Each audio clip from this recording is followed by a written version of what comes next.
फिर ये पता चला कि राजौरी में मुसलसल धमाके हो रहे हैं और वहाँ पे वही सूरत हाल है जो एक रात पहले की सूरत हाल थी।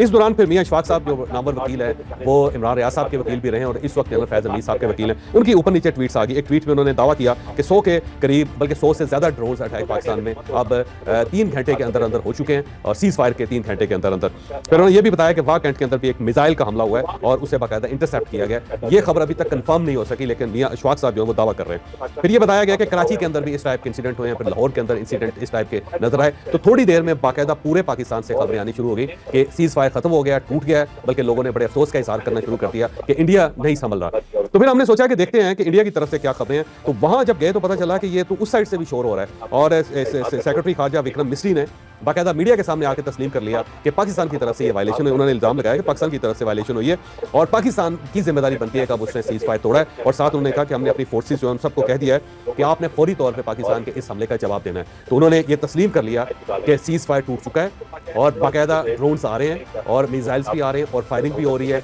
और उनको गिराया भी जा रहा है। और साथ उन्होंने कहा कि हमने अपनी तमाम फोर्सेज जो उनको एक्टिव कर दिया है कि आप भरपूर जवाब दें। तो इसका मतलब ये हुआ कि फिर जब सेक्रेटरी खारजा तस्लीम कर रहा है कि सीज़ फायर खत्म हो गया तो फिर वाकई खत्म हो गया।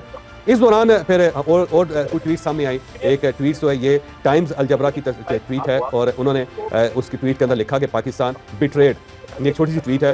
फिर हमने एक एलीट प्रोडेटर्स की एक के नाम से एक अकाउंट है उसके ऊपर लिखा गया कि ड्रोन से कंफर्म्ड इन एयर, वो आ गया। फिर हिंदुइज्म एंड साइंस, ये भी मैं आपको पढ़ के सुना देता हूँ, ये भी एक पेज है, उसके अंदर भी कंफर्म किया गया कि पाकिस्तान और इंडिया का जो बॉर्डर है वो दोबारा सेंसिटिव हो चुका है और वहाँ पे अब बाकायदा इस वक्त जंग चल रही है। फिर इसके साथ साथ एक और साहब है राजदीप हैं, उनकी ट्वीट आई, उन्होंने कहा कि ब्रेकिंग न्यूज़ है। उन्होंने कहा जी breaking news, Pakistan violated ceasefire in some sectors with artillery firing. Who is in charge? And Pak PM and his government is Islamabad or Rawalpindi GHQ. Can one trust the Pakistani army state to keep to any commitment?